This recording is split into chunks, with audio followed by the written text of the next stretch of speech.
Hello, ladies and gentlemen. Welcome to another episode on Founders Tribe, a podcast production presented by thestartupchef.com.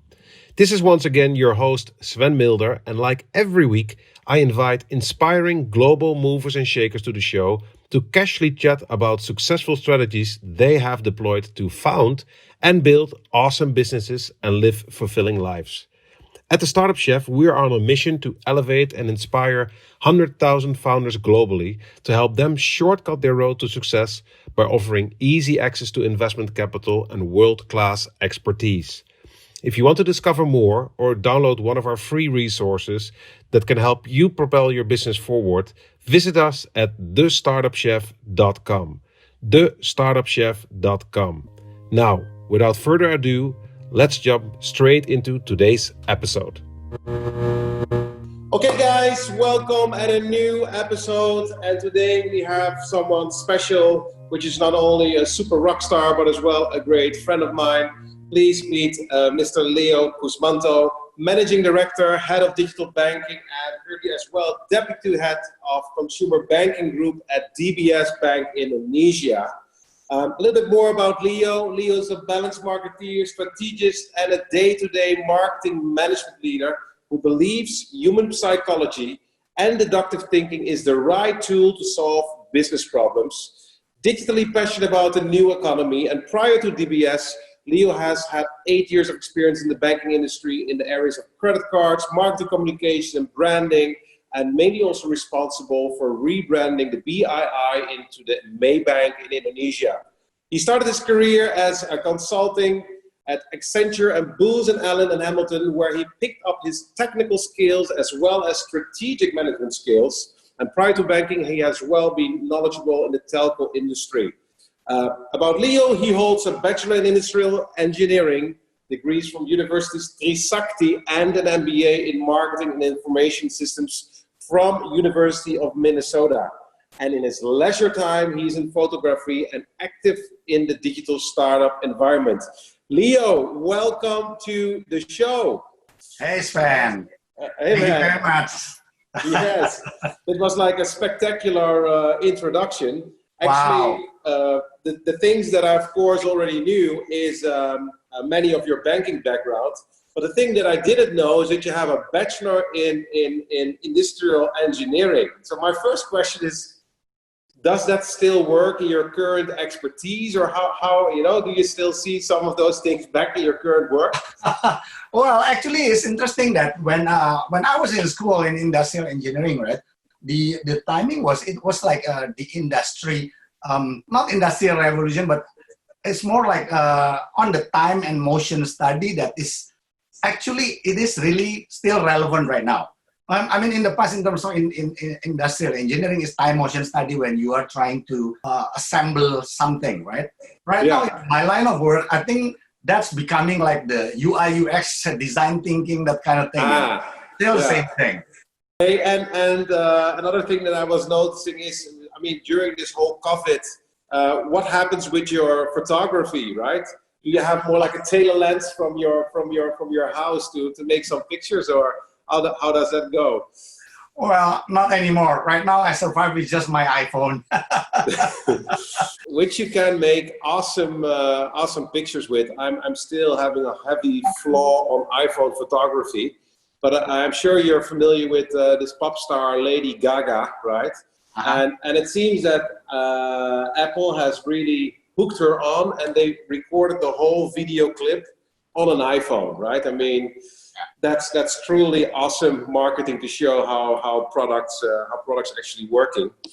Well, I'm extremely happy to have you in the show. I was already chasing you for a while, and now currently on a Sunday we have some time to chat with each other. How are you doing, man? What is your latest thing? What you're working on? Yeah, I think it's been a while, and every time we have a conversation, usually we end up with new ideas that we bring back and have our own thinking on whatever we are discussing about, right? Yeah, and I think right now with the COVID, I think like everybody else, we are trying to adapt with our work. It's good that even though I'm working in a bank in DBS, right?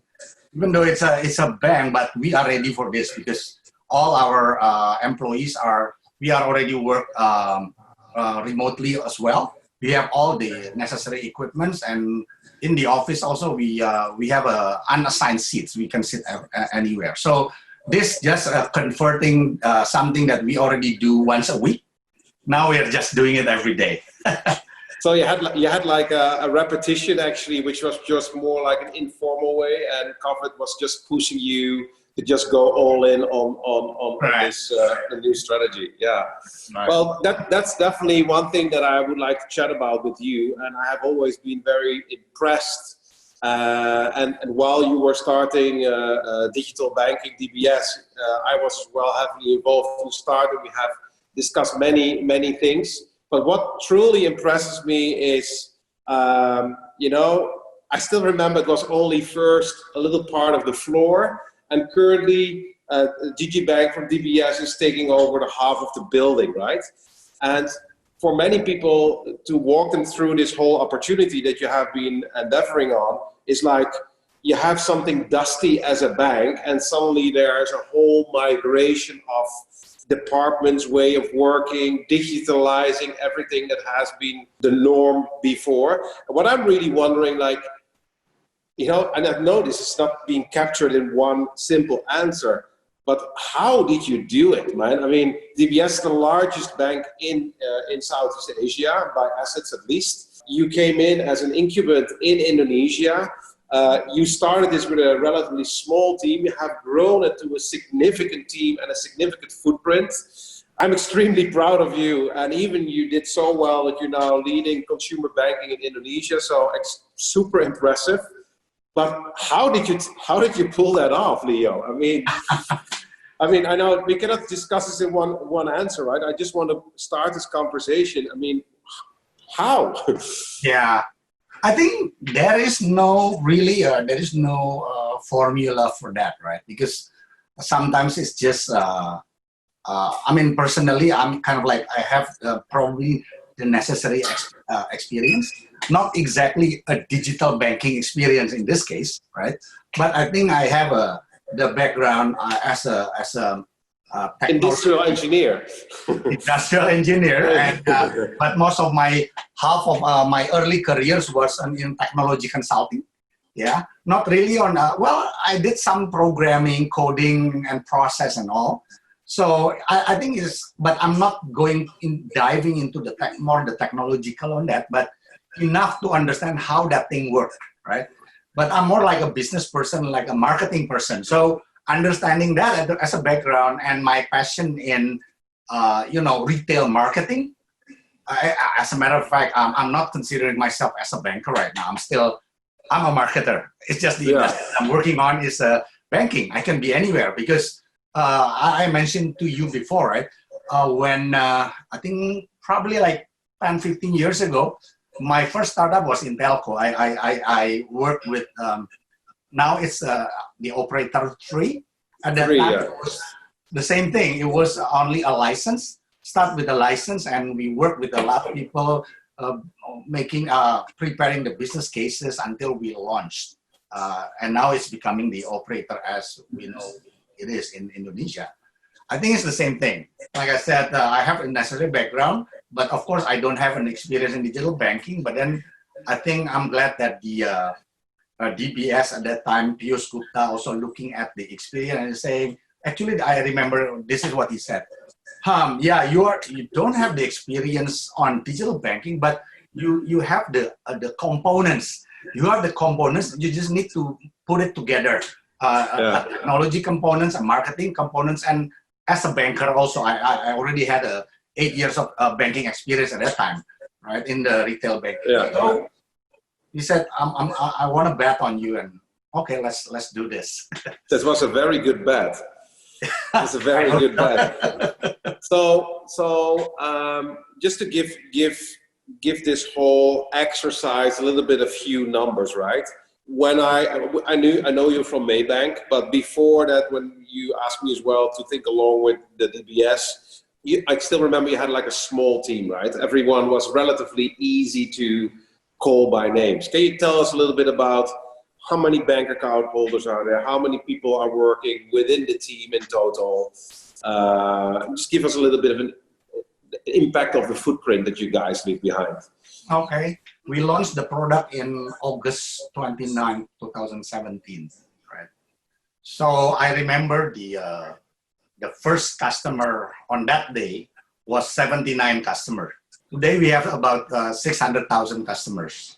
Wow. So, and at that time, we also think, what is the best model that we can work on? Because at that time, there are a lot of like startups, right? Startups want to get, to prove that this is scalable, and all the things are about scalability and scalable from zero into millions of customers, right?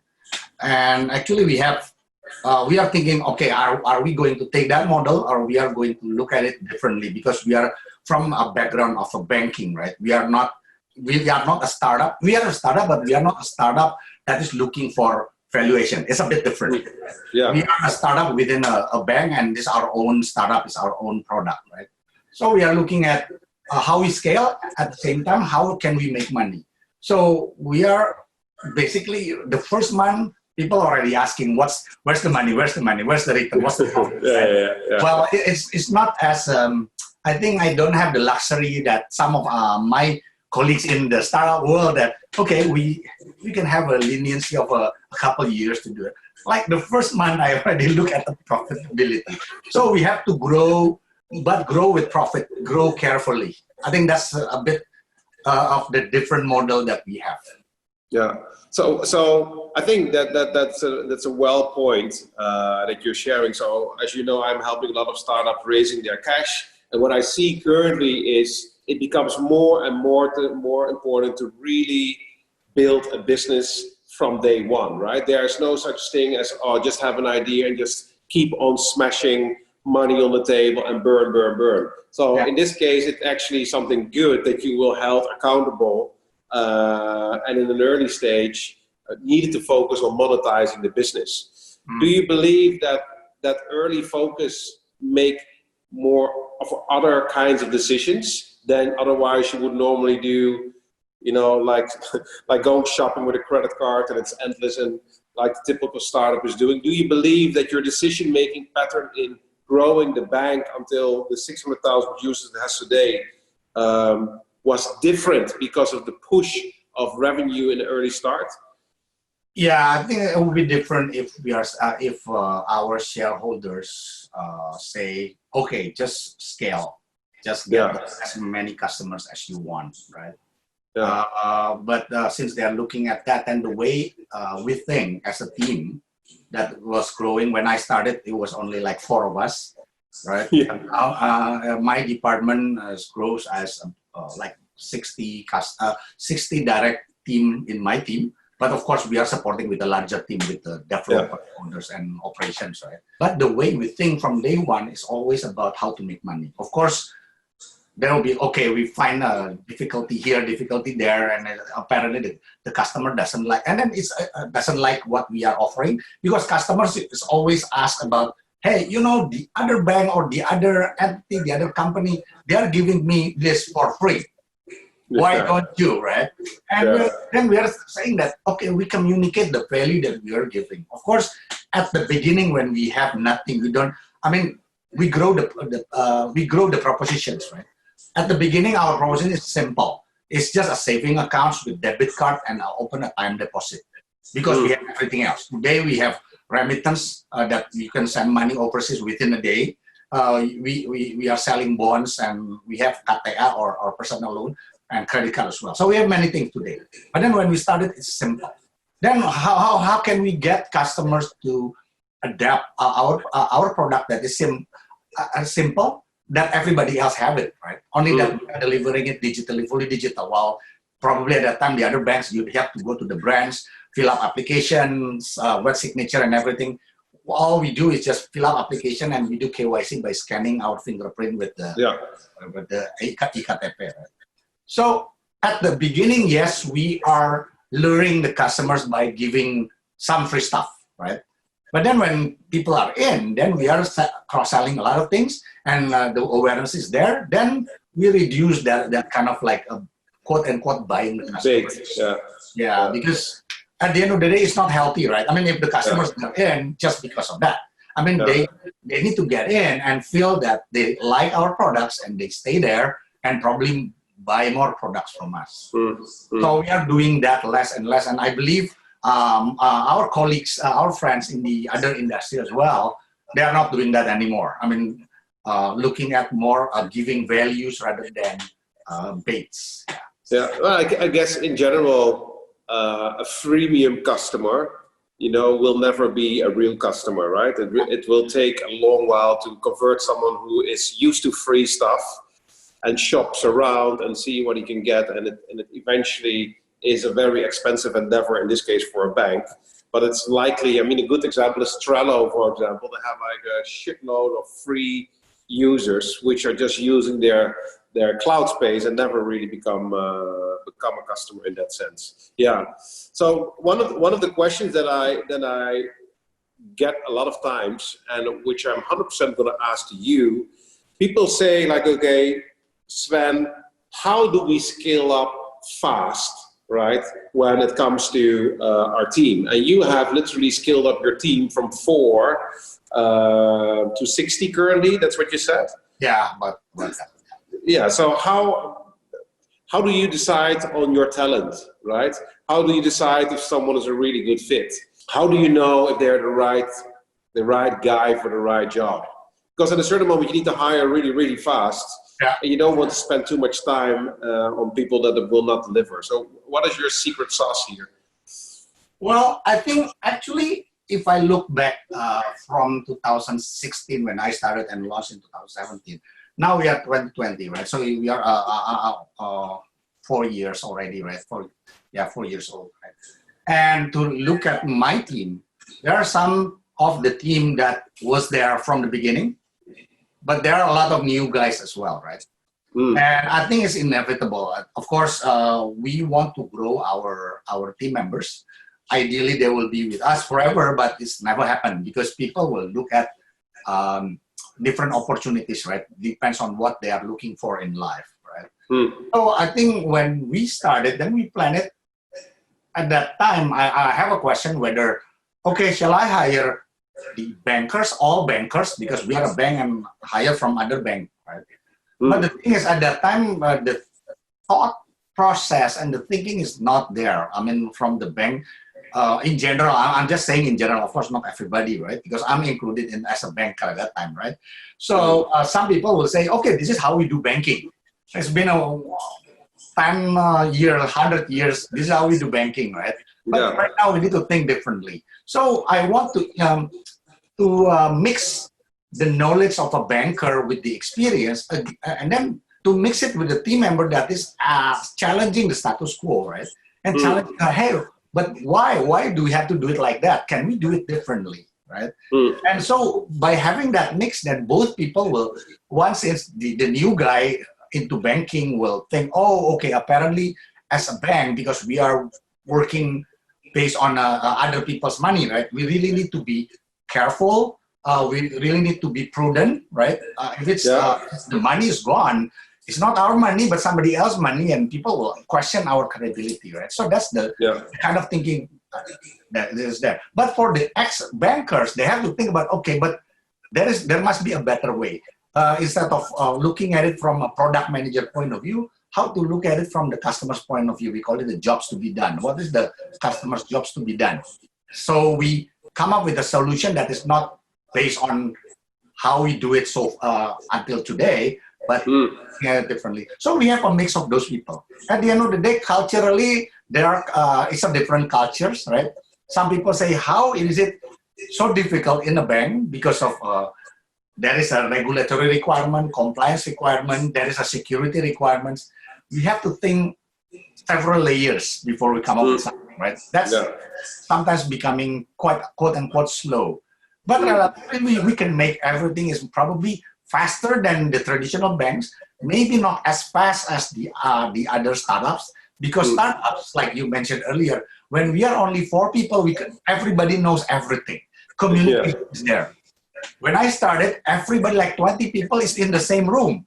So we don't need to create a schedule that I want to update this person, that person, everybody hear what happens, right? Yeah. But when the team is getting bigger, and especially we have a regional team that involved as well, and suddenly because of quote unquote the success that we have, some people that was not interested at the beginning, now they are interested they want to sell something, do something with our platforms, right?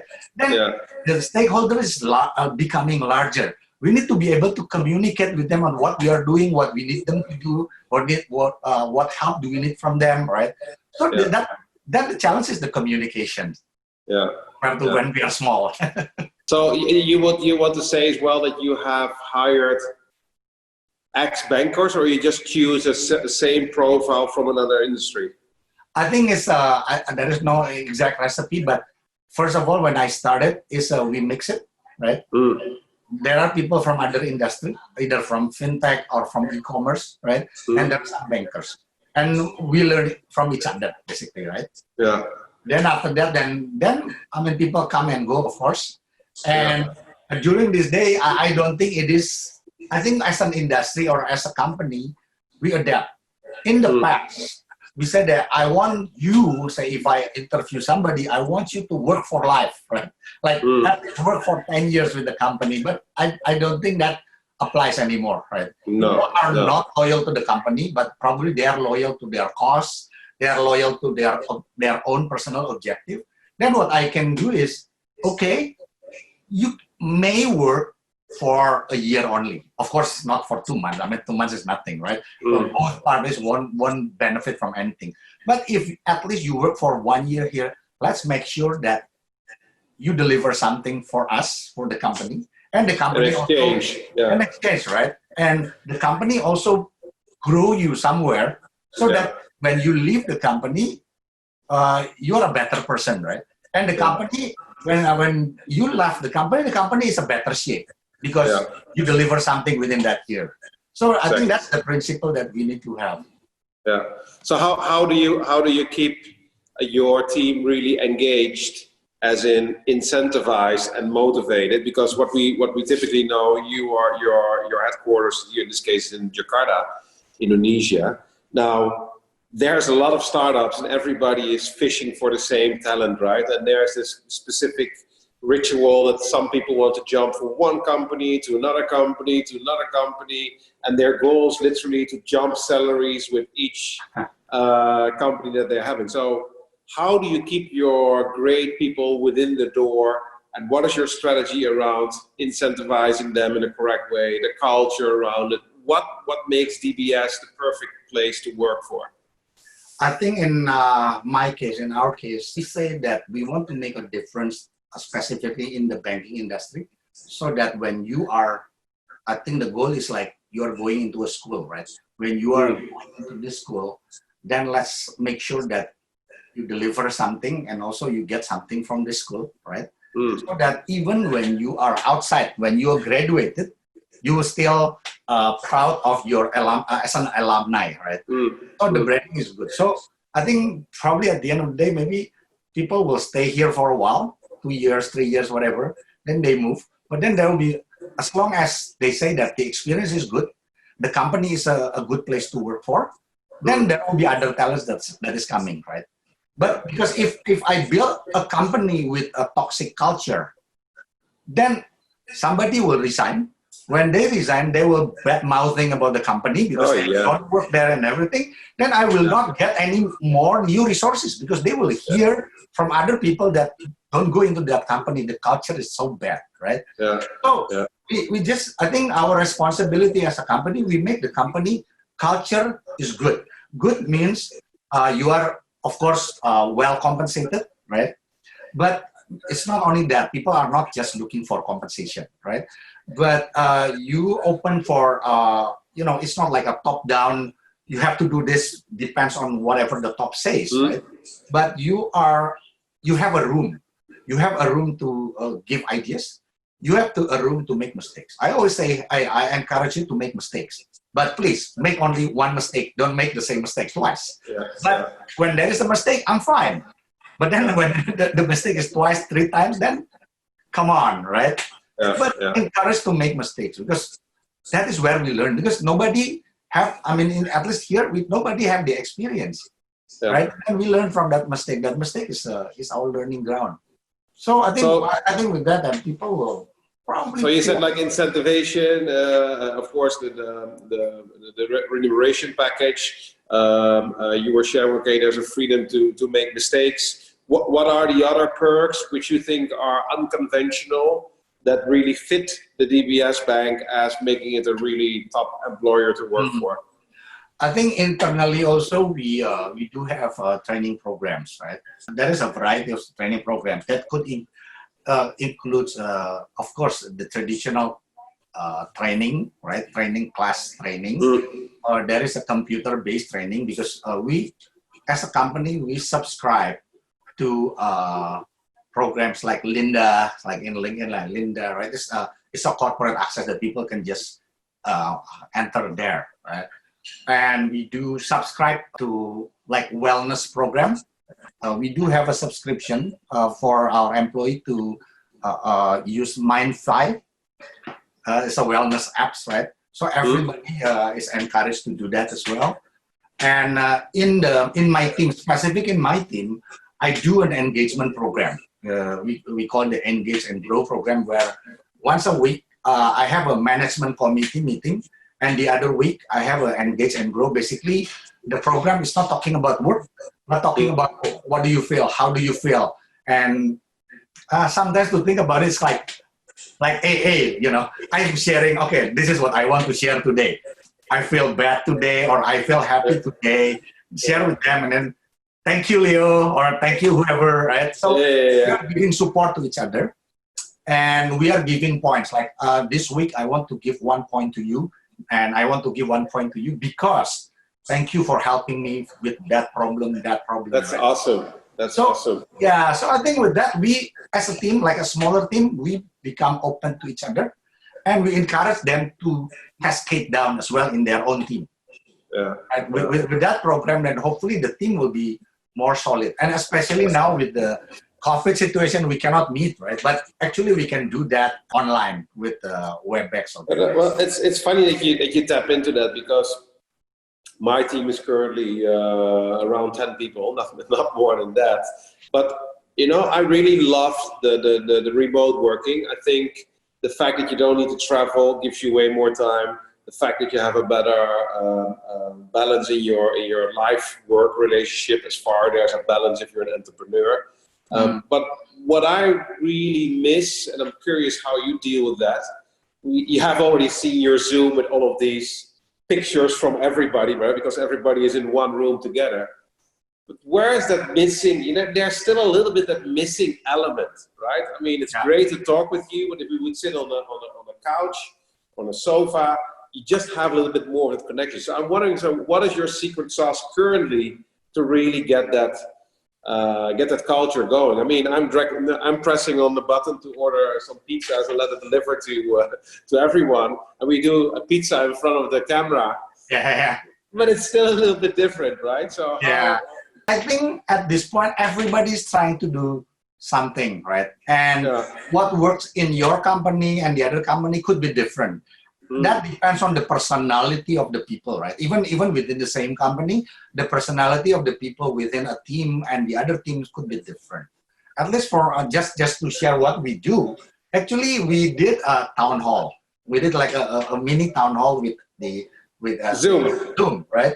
Yeah. And we say at that time, actually in April, 21st of April was Kartini Day, you know. So with that Kartini Day, we say, okay, everyone just wear something in your traditional outfit, right? Either your traditional hat or traditional outfit. And then we say, okay, well, I will select the best outfit and we'll give you a voucher or something, right? So everyone looks different, and we do like a group picture as everyone in the screen wearing different traditional outfits, right? That's really interesting, right? Yeah. And we do have like everyone is asking to in a certain week, okay, within the next 2 weeks, let's create something with recycled materials at your home. So everyone creating something with recycled material, say aqua bottle or something, and then we show each other, I'm creating this, I'm creating that, and there will be some winners, right? Yeah. Doing something at home, and we do like bread challenge. So making with a toast, you can make a different kind of creative stuff with toast. So we do a lot of things like that. Yeah. So yeah, just to get people doing everything together separately. Yeah. Well, I think I'm very surprised with, there's a lot of originality, man. Like being creative with your plastic bottles, changing up, awesome. So do you currently go back a little bit to the new normal, right? Do you expect soon to go back to the office, or what is your current status on that? Actually, it is a decision that us, the DBS Indonesia Management Committee, we do have a meeting twice a week to discuss the latest situation, what we want to do. So later, because starting tomorrow, it is like a bit easing up, right? The PSBB is a bit easing up. But we are not that hurry to go back to the office because, of course, there are some consideration whether there will be second wave, whether people will be complying to the rules and everything, right? And so far, because we think our work we are still productive. Even now, we found out that we are still productive even with this work from home. Actually, probably sometimes more productive because people say every meeting nobody's late. I mean, when you have a meeting, physical meeting, then I'm macet here, traffic there, here there is no reason. Everybody's on time. I mean, 3 minutes, 5 minutes will be the longest that you are waiting for anyone. Then meeting will be on time, right? So we are still productive. Then we think, okay, if you are not the frontliners, right? Some of the frontliners, of course, we still open our branches and everything.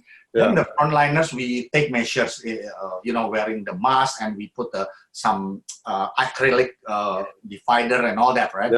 So for frontliners, we will start probably like 50% going back to the branches. However, for the back end, then we will still work from home. Even our call centers they can accept calls from home. So the power of technology is going to play around here. Yeah. At any one time last month, we have a town hall from Piyush, right? Town hall that is attended by like 500 people. Unbelievable. And everybody from the comfort of their own home. Yeah. Right? Bag of chips next to you, right? Yes. The boss doesn't see it, but there's a beer behind the computer, right? Yeah. So, but how do you see the future of work evolving? Because I think it's something interesting that you're mentioning. You don't see the productivity going down. People have a better work-life balance. You have a super cool microphone. Your whole set of toys to make things. Yeah, here did it. Bang! Looks amazing. Why should we go back to the office, right? And what is your opinion? How you see this evolving? I mean, you have a very prime office location in the middle of Jakarta, which costs a lot of money. I mean, I can imagine there are other ways, and I'm very curious. How do you envision the future of work? I think actually we discussed this also in the management team. Not only the future of work, but what is the future of the industry? How the things will change in terms of social life, how people do commerce and all that stuff. So we do have a task force to think about that, actually. There is a task force that is thinking about this specific item on work from home, right?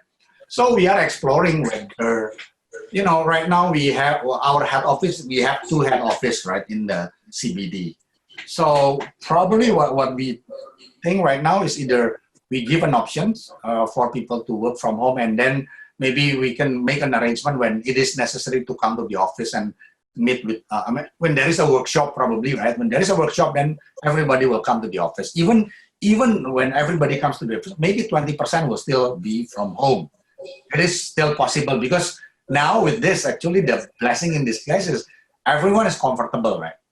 Not like, oh, you have to come to the office and meet with me. It's not, right? So probably on a workshop situation, maybe 70%, 80% can be meeting together, the other 20% from home. Because sometimes the people, sometimes there are people in the workshop, there are people that will stay quiet anyway, right? I mean, there will be 3 or 4 people that is, really into it, right? Just attending. Yeah. So as long as they know and they hear, right? So I think that's what we're going to do. Work from home, or maybe we are thinking about maybe satellite offices. It is possible if I need to go to the office to whatever, for whatever reason. There is a branch that I can go to also, right?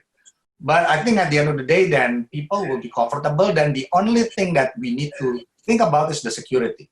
So if I want to work in the coffee shop, for example, right? Because in a bank application, there are some application that needs to be there in the bank, connect with the LAN because of course, the bandwidth, but as well as the security, right? But I think bandwidth can be solved, right? And depends. If you need to go to the office, but if not, general people, bandwidth should be okay. But then security, like if you put your computer in a coffee shop, whether it's gone, it's a company data and everything. So we are thinking about that. How can we make sure that it's secure? But when everything is there, and there's no issue that we can work remotely. And I think there will be more people work remotely in our case. Well, let's see it from another angle, right? I mean, what is super cool is, for example, now you're currently very much focused on a available pond of fish that can work for you and together run your vision of the company. But now currently what you could actually say, okay, if there's not an obligation to go to the office anymore, I think the working market, right, the market of work, availability, you could easily work with people from, in this case, overseas or otherwise Surabaya, and get the best talent for even for better pricing, right? So that would mean typically that your office costs go down, you have less competition from immediate startups, and even people who love to live in the countryside and have a super rapid internet connection, which is super secured at your home by DBS, they can still work. I mean, that offers a lot of opportunities to grow fast and keep costs under control. Yeah, exactly. We have some thinking also that I think in the future, the model of work will shift also. Right now, of course, in the office, we have a full-time employee and we have outsourced employees, right? Yeah. I think with the remote work, then we are pushed to make sure that everyone's work, we have a clear OKR, right?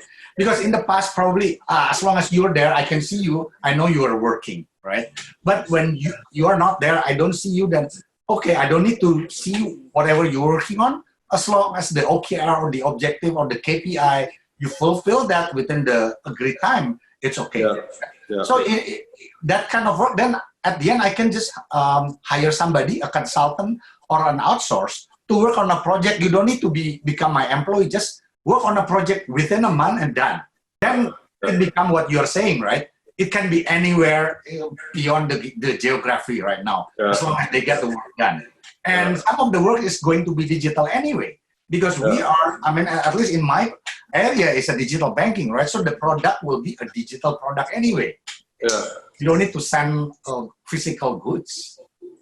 Well, I don't know if this is allowed within your organization, but it could typically mean that you could hire people from other digital banks like Monzo or Revolut, right? And they would love to work on DBS Indonesia as an empowering that. That's almost like a football league where you pick up the best talent worldwide and you bring it back to your team. I think the challenge on that will be not that we want it or not. I think in terms of industry, we want the best, right? But at the end of the day, there are many things that needs to change in terms of regulation, right? Like the employment regulation, the tax regulation, right? The security regulation, and access to data and everything. But I think people will think into that direction, and it will be resolved someday, right? And it's going faster than before because of this. It's also ridiculous. I was talking with another client who has like a new kind of company, and they don't do co-working, but they have explored in whole Southeast Asia the best locations that would be potential. It's not a co-working, a potential working location. So how does it work? You come out of your meeting, right? Rather than going to the office, which doesn't make any sense, right? You open up your application and the application asks, okay, you still want to work? Yes. Oh, what do you need to do? Printing? No. This, that, this. And it gives you in a beam of 1 kilometer, 2 kilometer, the exact flexible locations where you can start working, right? So that means that people don't necessarily need to come back to the office, which I think is a good thing. And again, it supports the new way of working in that sense. So I think it will be an interesting development moving forward. I think now there will be more cases for blockchain. With that, right? So it means that because usually when I forgot to print something, I have to go back to the office.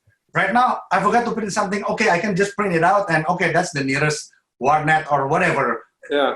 Even someone's home, right? I can just pick it up. As long as it's guaranteed secure, nobody else will pick it up, nobody else will copy it, then A personal question. I know that you were always very busy. Busy. I don't like the word busy. You were always like full in, right? Hustling and driving this company up to 600,000 banking users so far. And your children, your wife, of course. Okay, where's Leo a lot of the time? Now Leo's always home. Is that very welcome, or are they slowly saying, "Can you please go out? Can you please go out back to work?"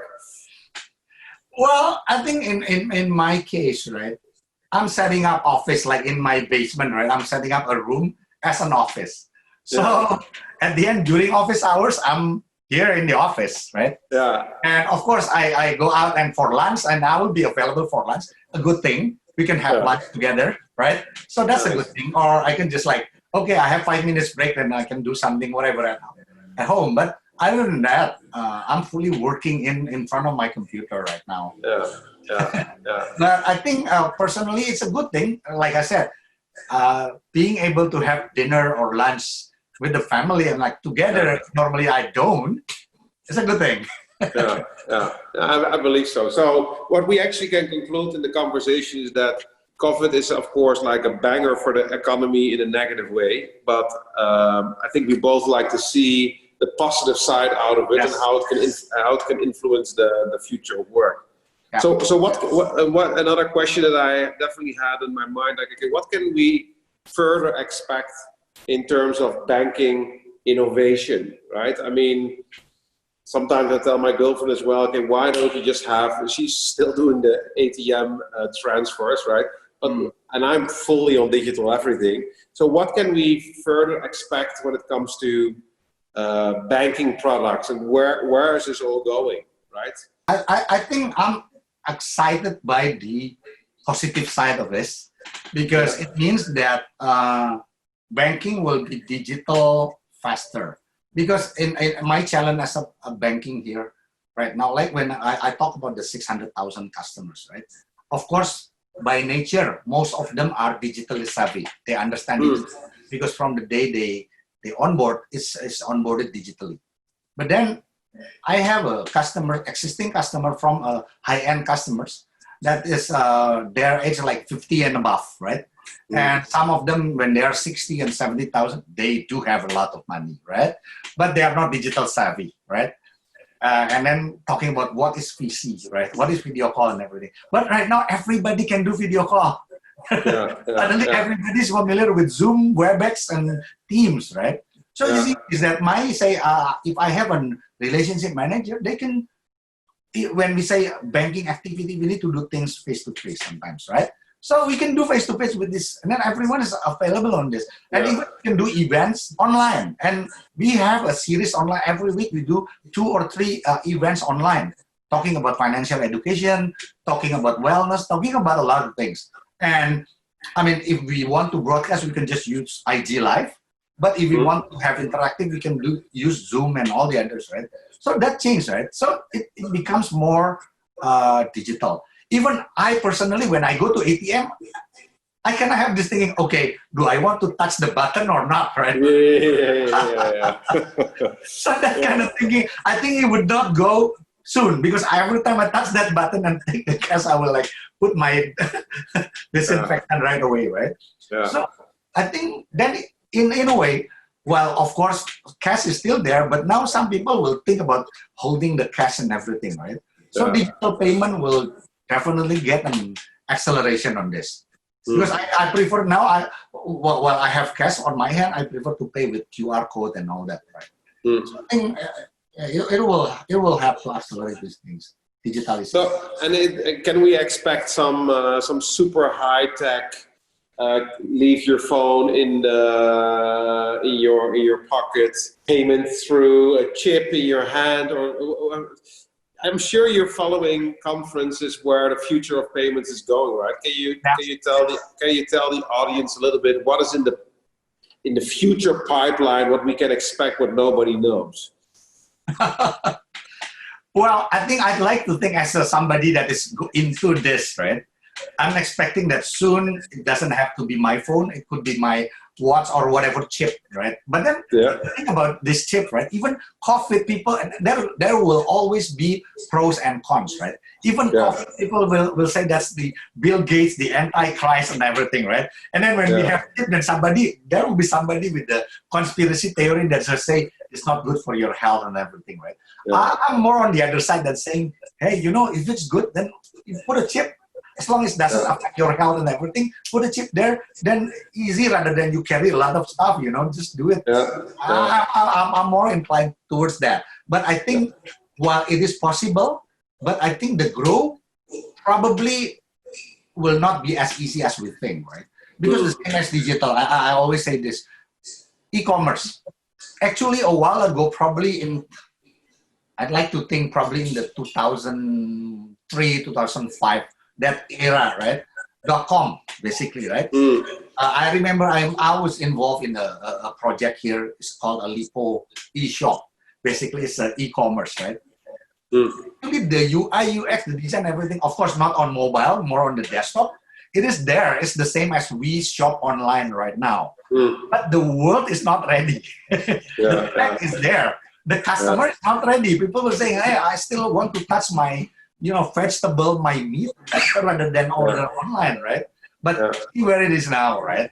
So it's a technology that was there a while ago. And if you talk about whatever technology right now, API is the same. I mean, it was like object-oriented programming back then. It's the same thing. That when the technology meet with the needs, that will accelerate. Right now, video call, it's always there. When I was in school, I was working as an intern of a project. I remember it's called Aris in Minneapolis. It's a video conferencing tool. It's a bulky thing, It's always there. When I started I promote about video call. It's a 3G video call. Nobody picked up, right? And today, suddenly everybody's doing this. And it's not one-on-one. It's like one-to-many, right? It's like timing. On a certain moment, the timing is right, and there's an event in the world, or there's a new technology, and suddenly everybody starts adapting to it. Correct. It's like telemedicine. I think before COVID, telemedicine. I personally, who wants to go with the telemedicine? I have my doctors. I can just go to that hospital when I have something. Why do I want to go to telemedicine? Right now, I don't want to go to hospital if it's not really necessary. Do telemedicine. Hey, it's funny that you mentioned, because I read also in some of the research that I did online, you're a big fan of APIs and connecting it to the banking landscape, right? So how are those developments where you connect very fast with third parties to banking apps? In the old days, banking was just drop your money, saving, some little investments, right? How now you see digibank more as a central player in an ecosystem, and how do other APIs work around that to make the experience for banking clients more rich? Well, to be honest, that is something that we want to work on, and I think the progress from our side not as fast as I want it to be. There are some, at the moment I'm still building the product itself, the capabilities, not the capabilities, the product, banking product, because we are starting from zero. Now I'm still working on the completeness of the product, right? While API is more on the experience, right? It's an enabler of the experience, so that you don't even have to consume the product. You don't even have to go into the app, like a banking app.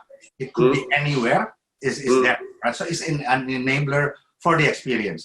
We're still working on that. I think we want to have it big, but this is one of the things that I still have a homework on that. Yeah. So last thing that I wanted to tap into, because I'm a big fan of it as well. You dropped it.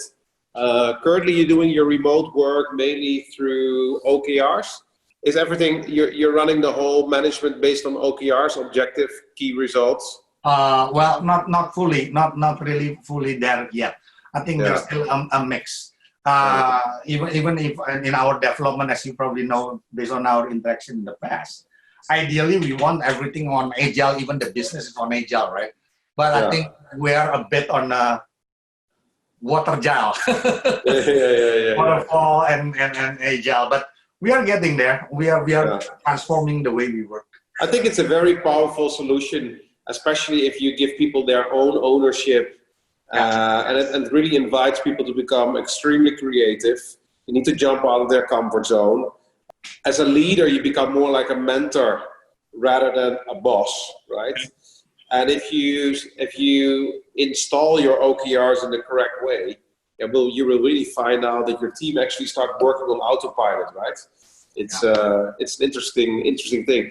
The only shitty thing is, what I've experienced myself is that part of our team, or actually our whole team, works on OKR, but there's a few that don't do it yet, and then you're constantly a little bit between two worlds, right? There's a group that really wants to move forward, and there's another group who wants to do everything in Slack.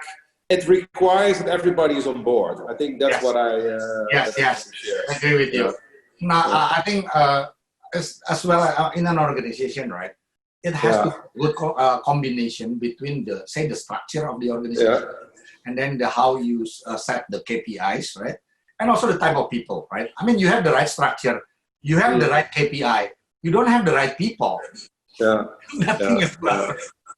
But you don't have the structure, you don't have the KPI, but you have all the good people, something good will happen, right? Awesome, Leo. Well, as always, a very cool conversation. It has been a while that we have been chatting both. I'm stealing a little bit of your time here, and I love it, as always. No worries. One last point is, if people want to know more about you, what's the best way to connect with you online? I'm quite active on LinkedIn.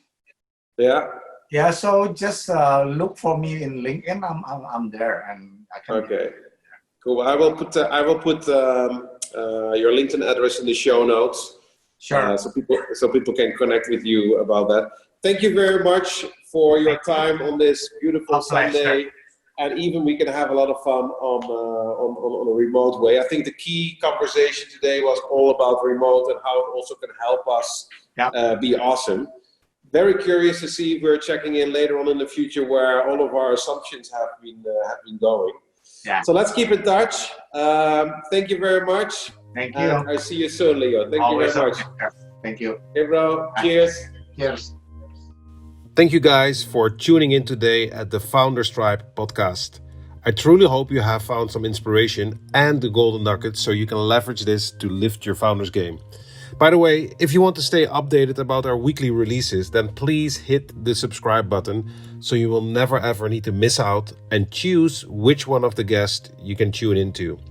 If you're planning to raise capital for your startup and would love to discover if you are fundraise ready, if your startup has what it takes, then please take our free signature fundraise quiz, where we will benchmark your answers against our 9-step Date Your Investor framework. As a result, you will receive a 20-page tailor-made recommendation report to be better tomorrow. Want to find out more?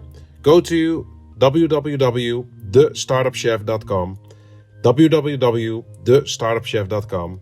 Thanks for listening, and I hope to see you in the next episode.